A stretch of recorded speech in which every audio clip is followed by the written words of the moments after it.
Karena Jalaluddin Rumi Muhammad bin Hasin Al-Katabi Al-Bakari atau sering pula disebut dengan nama Rumi adalah seorang penyair sufi yang lahir di kota Balkh atau sekarang Afghanistan.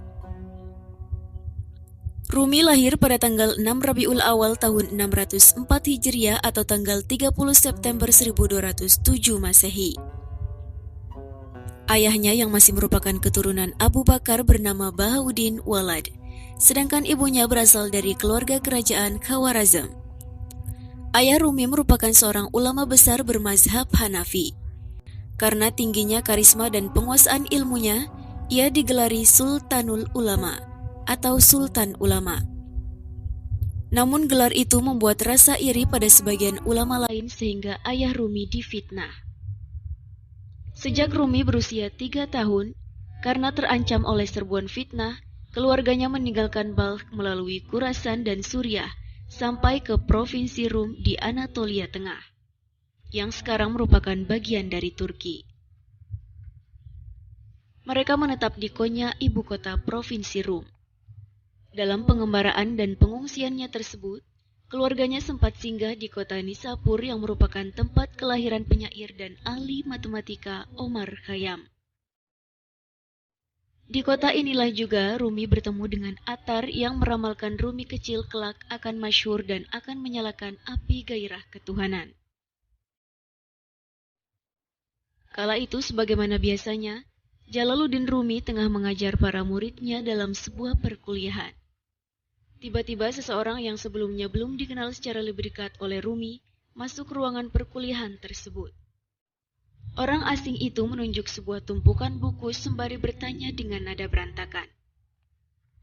"Apa ini?" Rumi menjawab dengan nada jengkel, "Kau tidak akan mengerti."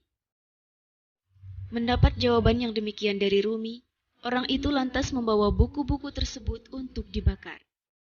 Maka tersulutlah api yang membakar buku-buku tersebut. Rumi ganti bertanya, "Apa ini?" Orang asing itu pun menjawab, "Kau tidak akan mengerti."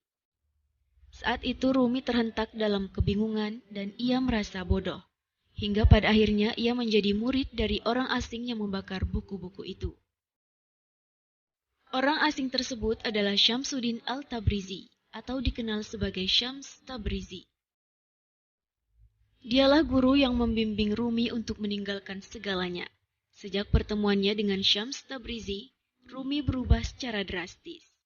Hingga pada akhirnya Rumi menjadi seorang sufi agung yang populer dengan syair-syair indahnya. Suatu ketika Syams Tabrizi meninggalkan Rumi tanpa memberitahukan kemana tujuan dari kepergiannya itu. Rumi bagai anak ayam yang kehilangan induknya. Maka lahirlah sebuah kitab yang berjudul Diwan Syams Tabrizi, yang berisi gazal-gazal kerinduan Rumi kepada sang guru. Pada tahun 1244 Masehi, Rumi bertemu dengan syekh spiritual lain yaitu Syamsuddin dari Tabriz.